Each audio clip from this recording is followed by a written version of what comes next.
చంద్రబాబు నాయుడు గారు మీ చిల్లర రాజకీయాలు కాదు, శవాల పైన చిల్లర నేర్పినటువంటి రాజకీయాలు. మీరు నాడు మోడీని ఏమని మాట్లాడారు, నేడు మోడీని ఏ విధంగా పొగుడుతున్నారు అనేటువంటి ప్రజలందరూ కూడా గమనిస్తున్నారు. కుటుంబాన్ని చూసుకోలేకుండా ఉంటే మీరు దేశాన్ని ఉద్ధరిస్తామంటే ఎవరు నమ్మతారని మిమ్మల్ని అడుగుతున్నా.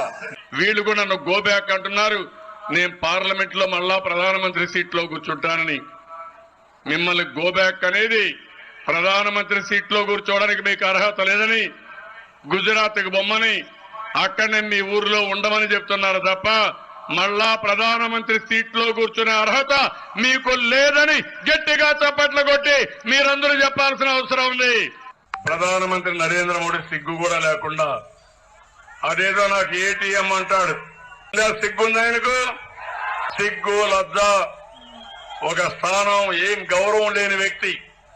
Right time, right place, right leader, that is Narendra Modi. ఇది నేను భారతదేశంలోని ఒక సీనియర్ లీడర్ గా నేను చెప్తున్నా, చాలా అనుభవంతో చెప్తున్నా.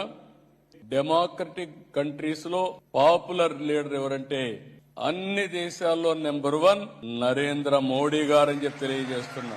ఇవి మీ చిల్లర రాజకీయాలకి పరాకాష్ట కదా? ఏ రోజైనా మీ రాజకీయ జీవితంలో మీ విలువలు, విశ్వసనీయత ఒక్క రోజైనా ప్రదర్శించారా? మీరు చేసేటువంటి చిల్లర రాజకీయాలు